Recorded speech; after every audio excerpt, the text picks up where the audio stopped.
இப்ராஹிம் அலைஹிஸ்ஸலாம் அல்லாஹ்விடத்திலே பிரார்த்தனை செய்தார்கள். ரப்பி ஜஅல்னி முகீமஸ் ஸலாத் வ மின் ذُرِّيَّتِي, யா அல்லாஹ் என்னையும் என்னுடைய வாரிசுகளையும் தொழுகை நிறைவேற்றக்கூடியவர்களாக ஆக்கி வை.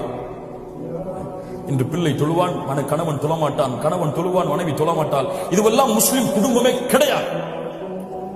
கணவன் தொழுது மனைவி தொழவில்லை என்றால் இது முஸ்லிம் குடும்பம் கிடையாது.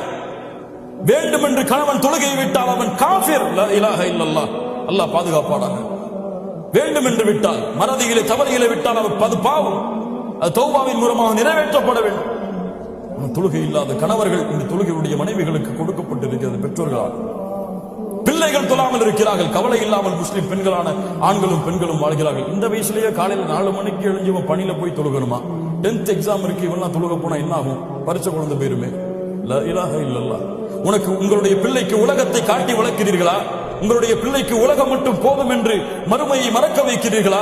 அல்லாஹு அக்பர், அல்லாஹ் மிகப்பெரியவன் இல்லை, உங்களுடைய 10th எக்ஸாமும் 12th எக்ஸாமும் தான் மிகப்பெரியது என்பது உங்களுடைய பிள்ளைக்கு நீங்கள் கற்றுக் கொடுக்கிறீர்களா? இந்த பிள்ளை எதை நோக்கி செல்லும் வளர்ந்ததற்கு பிறகு? துஆ செய்யுங்கள் உங்களுடைய குடும்பத்திற்காக.